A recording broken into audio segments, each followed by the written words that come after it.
में हम अपनी संस्कृति, अपनी सोच, अपना समाज, अपनी जो विरासत है, हम उसको अपने तरीके से, अपनी स्वेच्छा से उसका आनंद नहीं ले पा रहे थे। और इसलिए पूरा देश संगठित हुआ और अंग्रेजों को देश से भगाया, क्योंकि हमें स्वतंत्रता चाहिए थी, हमें आजादी चाहिए थी, इंडिपेंडेंस चाहिए थी। परंतु आजादी मिलने के बाद अगर हमने उस स्वतंत्रता का इस्तेमाल नहीं किया, यानी जिन कारणों के कारण हमने अपने आप को आजाद कराया और कहा कि हम अपनी निजता का इस्तेमाल नहीं कर सकते, हम अपनी इंडिविजुअलिटी को एक्सप्रेस नहीं कर सकते, क्योंकि हमारे ऊपर परतंत्र का राज है। अगर स्वतंत्र होने के बाद हम उस इंडिविजुअलिटी को इस्तेमाल नहीं कर पाए, अपनी पोटेंशियलिटी को रिकॉग्नाइज करके उसका इस्तेमाल नहीं कर पाए, तो हम आज भी परतंत्र ही हैं। भले ही शासन बदला हो, लेकिन आज भी हमारे मन के अंदर अगर हमारा शासन नहीं है और उस शासन के आधार पर हम कोई नई चीज नहीं कर पाते, तो हम अपने आप को आज भी व्यक्तिगत स्तर पर गुलाम ही पाएंगे। एक प्रोफेसर है, एक टीचर है, उनके अंदर स्वतंत्रता का भाव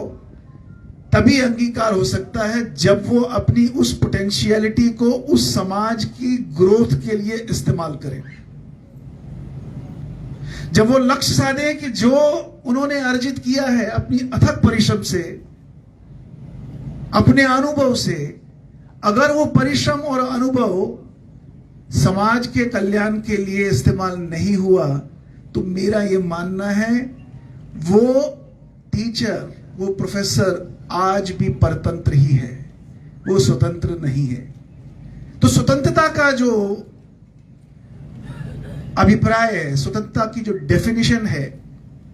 वो ये है कि जब तक हम अपनी निजता को पूर्ण रूप से समाज के प्रति समर्पित नहीं करते और उस निजता से समाज के अंदर परिवर्तन नहीं लाते, हम अभी भी परतंत्र हैं। आप अगर हमारे देश के इतिहास को उठा के देखेंगे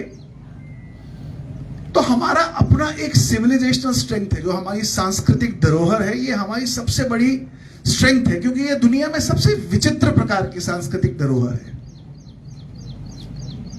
और इस सांस्कृतिक धरोहर पे जब दुनिया भर से लोग आए, उन्होंने हम पे शासन किया, क्योंकि हमारी अपनी ही कमजोरियों के कारण से हम पे शासन किया। परंतु उस शासन करने के तरीके समय समय पे बदलते रहे, हमारे ऊपर उनका आधिपत्य कैसे रहा उसका तरीका बदलता गया। एक समय ऐसा था जब बहुत सारी एग्रेसिव सिविलाइजेशंस, जो बड़े क्रांति का लड़ने वाली जो सभ्यताएं थी, वो आक्रामक सभ्यताएं जिन्हें हम कहते हैं, वो आक्रामक सभ्यताएं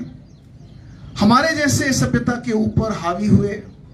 या ऐसी दुनिया में और भी बहुत सारी सभ्यता हैं, यूनान, मिस्र, रोम, इवन अमेरिका को भी अगर आप देखें तो अमेरिका जैसी सभ्यता जो आज अमेरिका दिखता है, वो अमेरिका नहीं है। अमेरिका के जो मूल रूप के निवासी हैं, वो आहिस्ता आहिस्ता अमेरिका से लुप्त होते गए। तो इसी प्रकार से भारत के ऊपर भी उन्होंने जो अपना आक्रामक रवैया अपनाया, मार काट, लोगों को कन्वर्ट, ये सब करके उन्होंने भारत में एक प्रकार की जो हमारी स्वतंत्रता थी उस पर आघात किया, हमारे सिविलाइजेशन, हमारी संस्कृति पे आघात किया, क्योंकि उद्देश्य ये था कि इस संस्कृति को किसी तरह से खत्म करेंगे और नई संस्कृति यहां पे स्थापित करेंगे। परंतु हमारे देश में भी हमारी जो योद्धा हैं, हमारे जो जिन लोगों ने अपनी बलिदान दिए हैं, जिन लोगों ने अपने संघर्ष इस देश में किए हैं, वीर हैं, वीरांगनाएं हैं, उन्होंने देश को आजाद कराया। लेकिन आजादी से पहले अंग्रेज एक नए तरीके का आक्रमण देश के अंदर छोड़ के गए, जो आज भी चलता है। एक नए प्रकार की विचारधारा को देश के अंदर लाने का प्रयास किया गया। और इतिहास में आप कभी पढ़ेंगे उसको एट्रोसिटीज लिटरेचर भी कहते हैं। उसका अर्थ यह है कि जहां जहां वो दुनिया में गए, जहां जहां उन्होंने अपना आधिपत्य स्थापित किया, उनका मानना यह था कि यहाँ के लोग अनसिविलाइज्ड हैं, यहाँ के लोग पढ़े लिखे नहीं हैं, पुराने ख्यालों के हैं, इनको बदलना हमारी मौलिक जिम्मेवारी है। इसलिए वो उनके ऊपर चढ़ाई करते थे, उनको परिवर्तित करते थे। वही प्रकल्प उन्होंने भारत के साथ भी किया और बहुत सारे ऐसे प्रकरण दुनिया भर में चले। कभी हार्वर्ड यूनिवर्सिटी से चले, कभी जर्मनी से चले, कभी रशिया से चले, कभी मार्क्सिज्म को भारत में एक्सपोर्ट करने का प्रयास किया गया, कभी किसी इंस्टीट्यूशन का इस्तेमाल किया गया। इसलिए कि भारत के अंदर, उनको हम अंग्रेजी में बोलते हैं इंडोलॉजिस्ट्स, वो इंडोलॉजिस्ट का काम ये होता था कि भारत से इस समाज को ये बताया जाए कि ये समाज बहुत पुराना समाज है, ये समाज बहुत विकसित समाज नहीं है, ये समाज बहुत पिछड़ा समाज है। और इसलिए आपने अगर देखा होगा आजादी के बाद बहुत सारी ऐसी स्टडीज आई जिन स्टडीज में ये कहा गया कि इस समाज के पास बुद्धि नहीं है, जिसको बोलते भी हैं बहुत सारे लोग जो इतिहास पढ़ते होंगे, व्हाइट मैन्स बर्डन बोला जाता था कि भारत को बदलना है और ये जो सफेद लोग हैं, ये जो अंग्रेज लोग हैं, ये इनकी जिम्मेवारी है कि भारत के लोगों को आधुनिक बनाना। और उस आधुनिकता में उन्होंने क्या किया, समाज में बंटवारा करना शुरू कर दिया, चाहे वो धर्म के नाम पे, चाहे वो भाषा के नाम पे, चाहे वो प्रांत के नाम पे, चाहे वो परिवार के नाम पे। ये परिवारवाद जो है, जैसे हम कहते हैं परिवार एक हमारी सबसे बड़ी स्ट्रेंथ है, उन्होंने इसी परिवार को अपने तौर तरीका, अपने रिसर्च से यह साबित कर दिया कि परिवार की कोई आवश्यकता नहीं है। और भारत में परिवार भी टूटने लगे। परिवार हमारी सबसे बड़ी शक्ति थी, लेकिन जो विदेशी लोग थे, जो विदेशी रिसर्चर्स थे, उन्होंने ये प्रूव कर दिया कि परिवार जो है ये सबसे बड़ा बाधक है। इसलिए आपने पिछले कुछ वर्षों में देखा होगा हमारे देश में परिवार का कॉन्सेप्ट भी टूटने लगा। हमारे यहाँ धर्म के नए कॉन्सेप्ट आने लगे, हमारे यहाँ जाति के नए कॉन्सेप्ट आने लगे, हमारे यहाँ भाषा का कॉन्सेप्ट आने लगा। एक भाषा को बोलने लगे कि तुम्हारी दूसरी भाषा जो है वो तुम्हें खत्म कर रही है। एक धर्म को बोला कि दूसरा धर्म तुम्हें खत्म कर रहा है। एक राज्य को बोला कि तुम्हें दूसरा राज्य खत्म कर देगा। और इस प्रकार का जो एक प्रचार पूरे देश भर में चला, उसने भारत की भारतीयता को इतना कमजोर कर दिया कि पिछले 7-8 साल में भारत के प्रधानमंत्री को इस प्रकार का कार्यक्रम चलाना पड़ा कि जिसे आज हम घर घर तिरंगा या आजादी का अमृत महोत्सव, इसके पीछे बहुत बड़ा कारण है कि आज जो भारत और भारतीयता के प्रति, क्योंकि भारत कोई लॉजिक नहीं है, भारत बहुत बड़ी इंट्यूटिव सेंस है और वो इंट्यूशन समझ आना बहुत मुश्किल है। इसलिए उसको, उस नैरेटिव को, जो विदेशी नैरेटिव देश में चलने की कोशिश पिछले कई वर्षों में की जा रही है, जिससे भारत को तोड़ना, भारत को खंडों में बांटना, जैसे रशिया का हाल हुआ वैसे ही भारत का हाल करना, क्योंकि भारत टूटेगा तो दुनिया के ऐसे देश जो हैं, जो उनके ऊपर राज्य करना चाहते हैं, जो इसे अपना मार्केट बनाना चाहते हैं, उनके लिए अवसर की बात है। तो इसलिए नए नए तरीके खोजना जिससे भारत को बांटा जा सके, तोड़ा जा सके। और इसलिए जो भारत का 75वां वर्ष मनाया जा रहा है, इसके पीछे भी एक बड़ी सोच है कि एक ऐसे नैरेटिव को कैसे वापस तोड़ा जाए और भारत के अंदर भारतीयता का जो संकल्प है उसे जीवांतित कैसे किया जाए। और इसलिए आज बच्चों के हाथ में तिरंगा पकड़ाना, ताकि हम उस तिरंगे के पीछे का जो इतिहास है, हमारी जो मूल सभ्यता है, हमारे जो संस्कार हैं, हमारा जो विरासत है, हमारी जो मूल सोच है, उसको कैसे जीवांतित किया जाए। और इस कारण से ये जो कार्यक्रम है 75वां वर्ष जो हम मना रहे हैं और घर घर तिरंगा जो चला रहे हैं, ये एक बहुत ही महत्वपूर्ण घटना इस देश में घट रही है, जो भारत के अगले 25 वर्षों को तय करेगी कि भारत किस दिशा की ओर चल पड़ेगा। जहां तक विश्वविद्यालय की बात है, हमें विश्वविद्यालय में पिछले 5 वर्षों में बहुत सारी प्रगति की। हमने एक खाली स्थल को एक बहुत अच्छा इंफ्रास्ट्रक्चर डेवलप करने का प्रयास किया और बहुत हद तक हम कामयाब हुए। हम अपने लक्ष्य की तारीख के अनुसार तो नहीं चल पाए, लेकिन उस लक्ष्य को साधने में हमने कोई कमी नहीं छोड़ी। और आज मुझे इस बात का बड़ा हर्ष होता है कि हम अगले 6 महीने के अंदर इसी कैंपस में अपना सारा कार्यक्रम चला रहे होंगे, इसकी मुझे पूरी उम्मीद है। आज आप देखें, हम छोटे छोटे कार्यक्रमों को करने में कितनी बाधाएं हमें आ रही हैं, लेकिन फिर भी बाधाएं होने के बाद भी हम कार्यक्रम किए जा रहे हैं, निरंतर आगे बढ़े जा रहे हैं। किसी ने कभी ये सोचा भी नहीं होगा कि कैंपस शुरू होने से पहले स्कूल शुरू हो जाएगा यहां पे। किसी ने कभी ये भी नहीं सोचा था कि कैंपस अभी इनॉग्रेट भी नहीं हुआ तो बहुत सारे कार्यक्रम इस कैंपस में होना शुरू हो जाएंगे।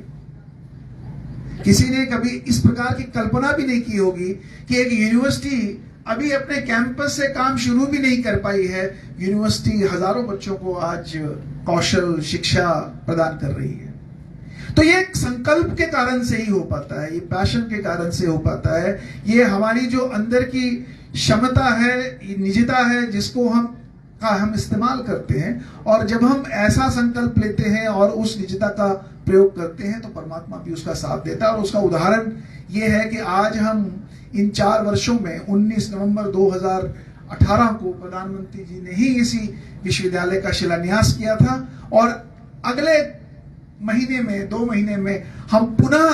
19 नवंबर में पहुंचेंगे। और मुझे पूर्ण विश्वास है कि 19 नवंबर को हम लोग इस कैंपस के जो 4 साल पूरे हुए होंगे, उन्हीं के हाथों से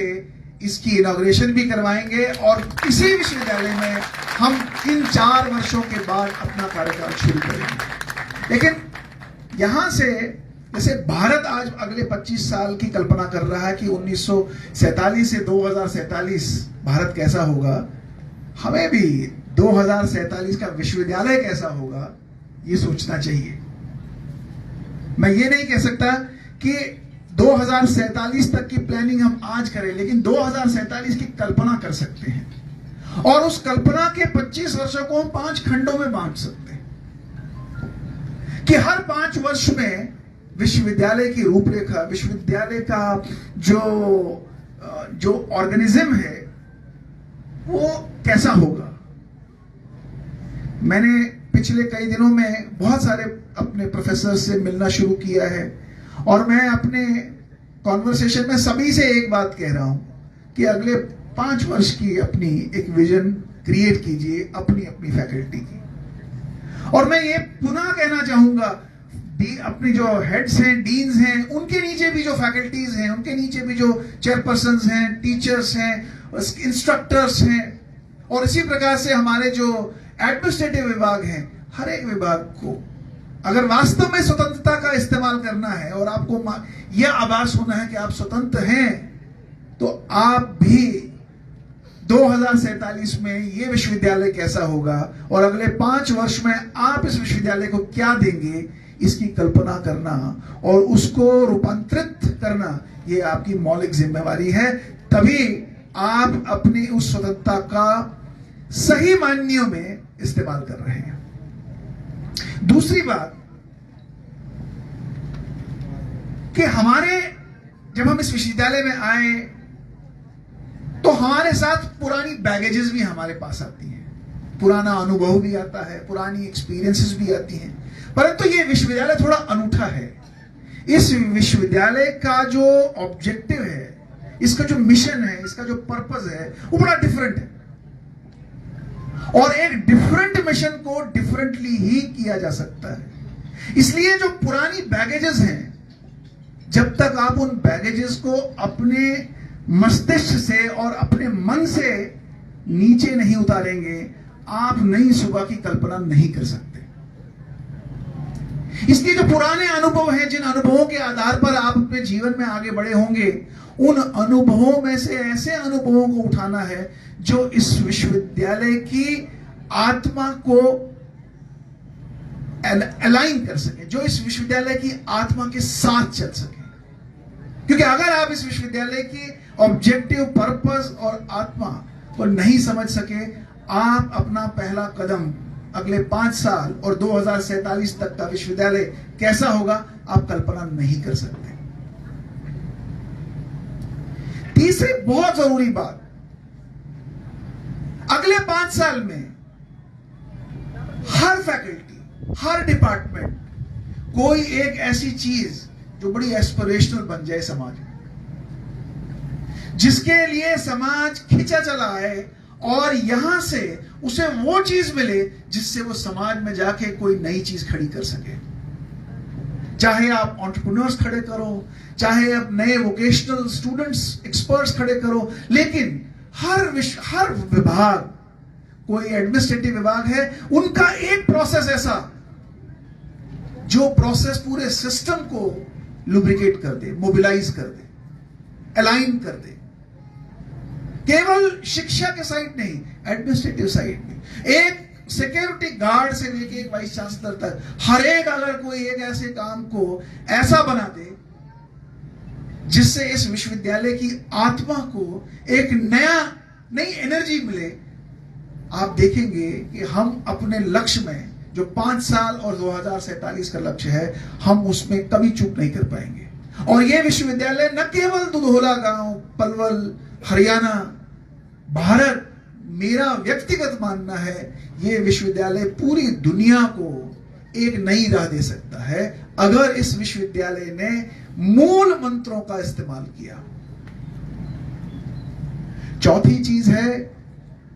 कि हमारे जो पारंपरिक क्षेत्र हैं,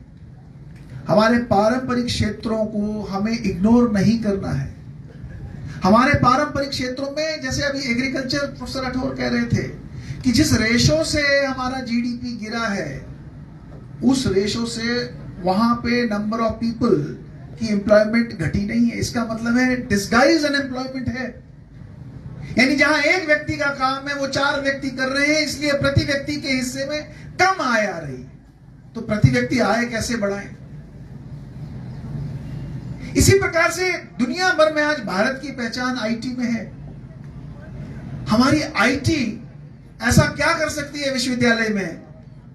कि आने वाले समय को की कल्पना करके इस विश्वविद्यालय से इस प्रकार का कुशल कारीगर निकले, इस प्रकार का कुशल व्यक्ति निकले जो समाज के अंदर नई चीजों को अपने आप खोज के काम कर सकता है। हमारे यहाँ योगा है, एथनिक फूड है,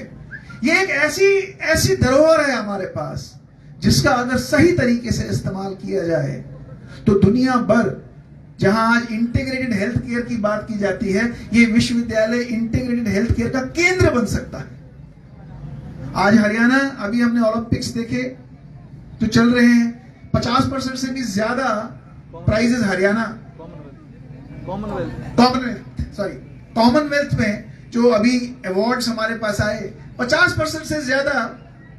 हरियाणा का कंट्रीब्यूशन है। यानी हरियाणा दिन प्रतिदिन स्पोर्ट्स को अपनी एक स्ट्रेंथ बनाया जा रहा है, और जिस प्रकार का स्पोर्ट्स इंफ्रास्ट्रक्चर हम यहां खड़ा कर रहे हैं, ये अपने में एक ओलंपिक स्टैंडर्ड का स्पोर्ट्स इंफ्रास्ट्रक्चर है। तो इसका कैसे हम प्रयोग करें और आने वाले दिनों में हरियाणा और भारत विश्व पटल पर स्पोर्ट्स को और आगे और ऐसे ऐसे क्षेत्रों में आगे लेके जाए जिन क्षेत्रों में अभी तक, क्योंकि इस बार के कॉमनवेल्थ गेम्स में जिन जिन क्षेत्रों में हम लोगों ने मेडल्स लिए हैं, कभी कल्पना नहीं की थी किसी ने कि हम इन क्षेत्रों में गोल्ड मेडल लेके आ सकते हैं। इसी प्रकार से एक और बड़ा इंपॉर्टेंट विषय है, हर व्यक्ति, हर जो भी इस इंस्टीट्यूशन के अंदर काम कर रहा है, उन्हें यह भी सोचना पड़ेगा कि वो अपने आप को भी, जो इस विश्वविद्यालय में कोई वैल्यू एड कर रहे हैं, वो इस विश्वविद्यालय में रहते रहते खुद अपनी डेवलपमेंट भी कैसे करें। इसलिए मैंने कुछ लोगों की एक टीम भी पीछे निर्मित बनाई थी, अपने कुछ असिस्टेंट प्रोफेसर्स की। अभी हमने एक मीटिंग भी की थी, और मैं पुनः उस बात को एम्फेसाइज करना चाहूंगा कि दिसंबर से पहले ये विश्वविद्यालय अपनी मानव संसाधन पॉलिसी में कोई सुधार करेगा, और एक नई मानव संसाधन पॉलिसी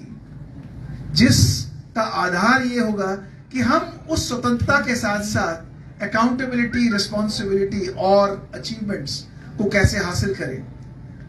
इस प्रकार की लचीली ह्यूमन रिसोर्स पॉलिसी हम इस विश्वविद्यालय में लेके आएंगे। इसका भी हम लोग अनुसरण कर रहे हैं और ये हमारा चौथा ऐसा काम होगा जिससे इस विश्वविद्यालय को अपने 5 साल और 25 साल में विश्वविद्यालय कैसा दिखेगा इसकी कल्पना में हमें मदद मिलेगी। अंत में मैं आप लोगों से यही कहना चाहूंगा कि अगर हमें वास्तव में अपने जीवन में, इससे पहले कि हम सबका जीवन एक ना एक दिन अंत होगा, ये तो हमारी सभ्यता में ही नहीं दुनिया भर का एक दस्तूर है, जो आया है वो जाएगा। लेकिन आने और जाने के बीच में हम इस जीवन को क्या वापस देके जाते हैं, ये बहुत महत्वपूर्ण शिक्षा केवल ये सभ्यता देके जाती है। और स्वतंत्रता का वो अर्थ तभी पूरा होगा जब हम आज अपने प्रति विजुअलाइज करें कि मैं जाने से पहले इस विश्वविद्यालय, इस देश, इस समाज को क्या देके गया हूं। और अगर हमारी कल्पनाओं में और हमारी अभिव्यक्ति में और हमारी एग्जीक्यूशन में हम उसको लेके आए, मुझे लगता है इससे सुंदर जीवन और जीने का तरीका